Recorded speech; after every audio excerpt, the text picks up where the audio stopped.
കോട്ടയം കുറിച്ചിയിൽ 81-കാരിയെ ആക്രമിച്ച് സ്വർണം കവർന്ന കേസിൽ പ്രതി പിടിയിലായെന്ന് സൂചന. പിടിയിലായത് കുറിച്ചി സ്വദേശിയായ മധ്യവയസ്കനെന്നും സൂചന.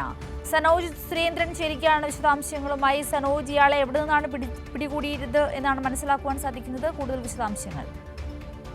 സിന്ധൂരി, ഇതുമായി ബന്ധപ്പെട്ടുകൊണ്ടുള്ള കൂടുതൽ വിവരങ്ങൾ ലഭ്യമായിട്ടില്ല. എങ്കിൽ കൂടിയും ഒരാളെ കസ്റ്റഡിയിൽ എടുത്തിട്ടുണ്ട് എന്നുള്ളതാണ് നമുക്ക് ലഭിക്കുന്ന വിവരം. കഴിഞ്ഞ ദിവസമാണ് കോട്ടയം കുറിച്ചിയിൽ പട്ടാപ്പകൽ വീട് കുത്തിത്തുറന്ന് വയോധികയെ ആക്രമിച്ച് സ്വർണം കവർന്നത് എന്ന തരത്തിലാണ് വാർത്ത പുറത്തു വന്നത്. അങ്ങനെ ആക്രമിക്കുന്നതിനിടയിൽ, അതായത് കയ്യിൽ കിടന്ന വള മോഷ്ടിക്കാൻ ശ്രമിക്കുന്നതിനിടയിൽ ഈ വൃദ്ധയ്ക്ക് ഗുരുതരമായി പരിക്കേറ്റുവെന്നും വാർത്ത വന്നിരുന്നു. ഒപ്പം തന്നെ പരിക്കേറ്റ വൃദ്ധയെ ആദ്യം ചങ്ങനാശ്ശേരിയിൽ സ്വകാര്യ ആശുപത്രിയിലും പിന്നീട് കോട്ടയം മെഡിക്കൽ കോളേജ് ആശുപത്രിയിലും പ്രവേശിപ്പിച്ചിരുന്നു.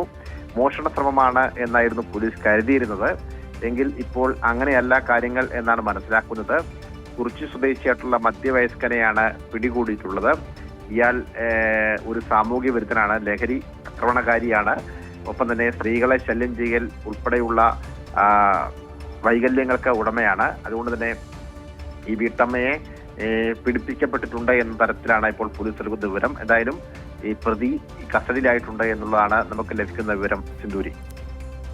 ശരി സനോജ്. കോട്ടയം കുറിച്ചിയിലാണ് 81-കാരിയെ ആക്രമിച്ച് സ്വർണം കവർന്നത്. ഈ കേസിലാണ് പ്രതി പിടിയിലായെന്ന് സൂചന. സനോജ് സുരേന്ദ്രനാണ് വിവരങ്ങൾ പങ്കുവച്ചത്.